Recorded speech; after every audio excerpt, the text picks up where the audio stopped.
CSI TV, which is an initiative of CSI conference held in Chennai Trade Center.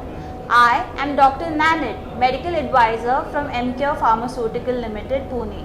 And we have with us Dr. Hetan Shah. Welcome, ma'am.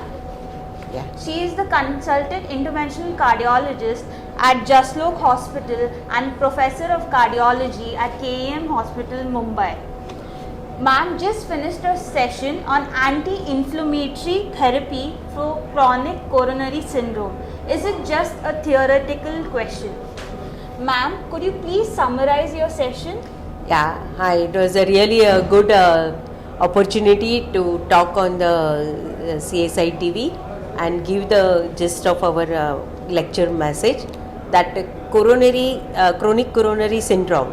This is term recently introduced by 2019 guidelines in ESC that has a 6 subsets.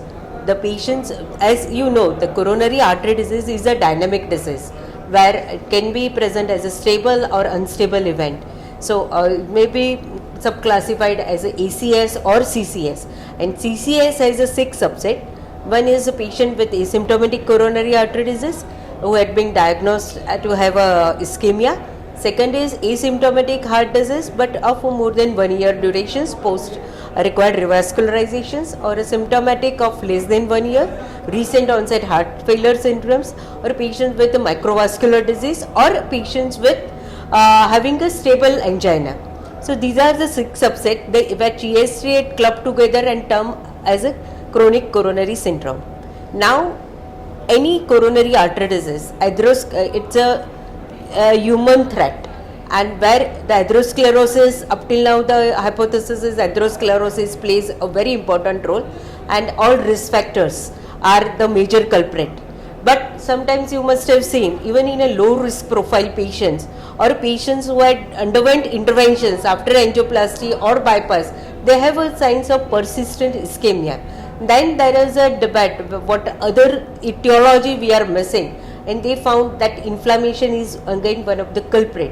And in patients with gout or rheumatism, the inflammation is a major role, but they are again prone for having a coronary artery disease. So they found how to diagnose the inflammation in a patient with CAD. So there are biomarkers like HS-CRP, HS-troponin, pro-anti-BNP. These are the biomarkers where we can pick up whether patient is having a inflammations, active inflammations or not. Now, role of anti-inflammatory therapy. There are 4 cardinal trials. As we know, first of all, that lipid-laden atherosclerotic plaque, it invades into the macrophage, and that attracts the leukocytes and the cytokine release, and that causes the inflammatory milieu. So in a ischemic cells as well as the dead myocardium, they throw certain inflammatory markers, and that causes the inflammations as one of the associations with the atherothrombotic plaque. So this anti-inflammatory drugs, they act on the either ILV beta receptor or IL-6 RA. I think in COVID era, tocilizumab was the major, it was a weapon to fight the cytokine crisis storm. So in that case, even the colchicine. So these are the 3 molecules has been studied well in as an anti-inflammatory. But there are mystery about these molecules because the 4 cardinal trial. One is the CANTOP trial, where the cananizumab was introduced. It is acting on the IL-1B pathway, where they found it has a robustic effect in primary as well as secondary prevention of CAD.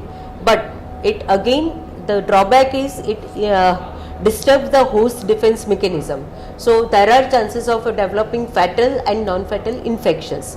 Whereas in other cases like colchicine, the low-dose trial, low-dose 2 trial, and the Colcott trials, they are all mentions that in patients with ACS as well as CCS, the colchicine 0.5 milligram daily plays a very important role in controlling primary as well as secondary preventions. But here again the side effects are like a GI disturbances and all.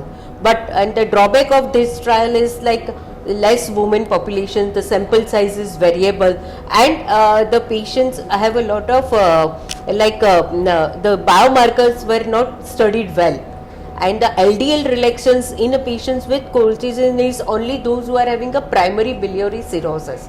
So the colchicine has a robustic effect, but still long-term trials are needed. And one negative trial was with the methotrexate, the third trial, and they found that there is no benefit, but there are a lot of side effect, increased risk of cancer and fatal malignancy.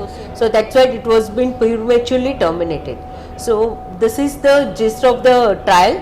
So my take-home message to the audience is, like, although this over 20 years, the research about the anti-inflammatory drugs, the colchicine, one beta and one 6 receptor antagonist plays a crucial role in controlling the inflammations in a patient with ACS. But still, there are long-term trials are required to know the prognosis of each molecules. So, so that was a really insightful discussion on the anti-inflammatory therapies in chronic coronary syndrome, and I thank Dr. Hetan Shah for spending and giving us the time for this interview. Thank you, ma'am. Yeah, thank you very much.